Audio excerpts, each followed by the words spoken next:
The Girl in the Tree.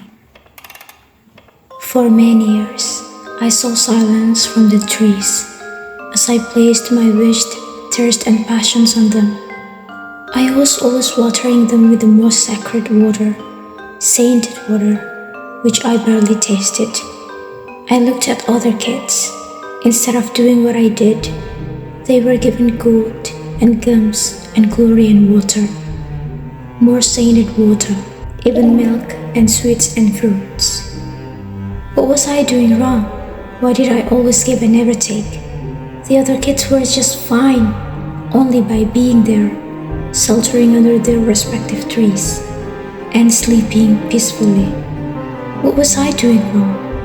I never slept peacefully, as I was afraid of the possibility of the snakes biting me. The snakes that dwelled among the branches of the trees that I lived in. I never complained about my trees to anyone. From my deepest heart, I was thankful, even though the unevenness of antidotes and outcomes remained, despite how hard I tried to be the most saintly among the others. It was still the quarter after all. Nevertheless, it left an enormous hole in me that no one could ever see. The void grew bigger and bigger. Day by day, it had become a gaping wound. I had no time to peek at them or heal them. I only knew how to conceal and feel and be unspoken. All I did was hear in silence, with the tears of blood. I whispered to my own heart, "It will pass." Would it? Would it ever pass? I was skeptical as I had always been. Perhaps what people said about the power of minds and manifestations did exist, but I was in a position where I regarded those as bullshit. It never happened to me. With my blood, sweat, and tears, I mourned every day, hoping that I would be blessed with a bit of luck in finally finding my unknown. I even named it Unknown, because I had no idea what kind of luck it was. Neither had I expected nor experienced it. Wasn't it the most natural response from a girl who never received love? I rejected all the trajectories of all the trees, roots, and branches, which offered me more solace and consolations. It was just a mask after all. They would eventually unveil their true color and take everything, just like what my trees had done to me. I chose to stay in torment.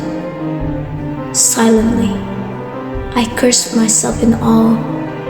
You can't even show your true color to anyone. Why would you expect them to show one? Then I remembered a line from the book I read. He who seeks doesn't find, but he who does not seek will be found. Would I find whatever it was that was being highlighted there? Should I just wait to be found but not know what it was? I had lived in a world where my expectancy lay in the fate of my trees. Holding onto them was my core. One day, I met a white Labrador retriever who sang a full album called To Pimp a Butterfly in front of my trees. As a creature who never left them, no matter how many times my mind told me to run away and let go of all the strings, the heart wants what it wants. I only chose to scan this white angel-like and lively dog. I was so curious, but the emerging reaction was me side-eyeing him.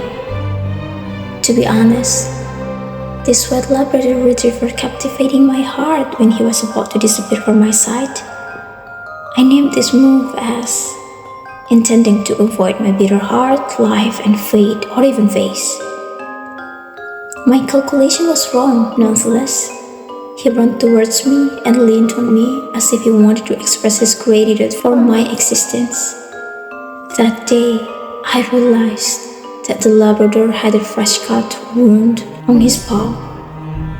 But he looked unaffected and still could perform awesomely and even transfer his blissful energy to my miserable life. He said, "I finally found you." From that day on, the Labrador was my unknown. He was the one I went to when I was sad or glad, scared or bleak, in discomfort or despair. Also, at the very happiest of my series of luck and fortunes, he was here with me, since this white unknown Labrador Retriever had come from the unknown to share his series of luck with mine. I never intended to find anybody despite my darkness, but the red, invisible string finally showed its presence through the company of a white Labrador Retriever. Live a long life, my unknown. I cherish you so much in my life. Now I am found. The end.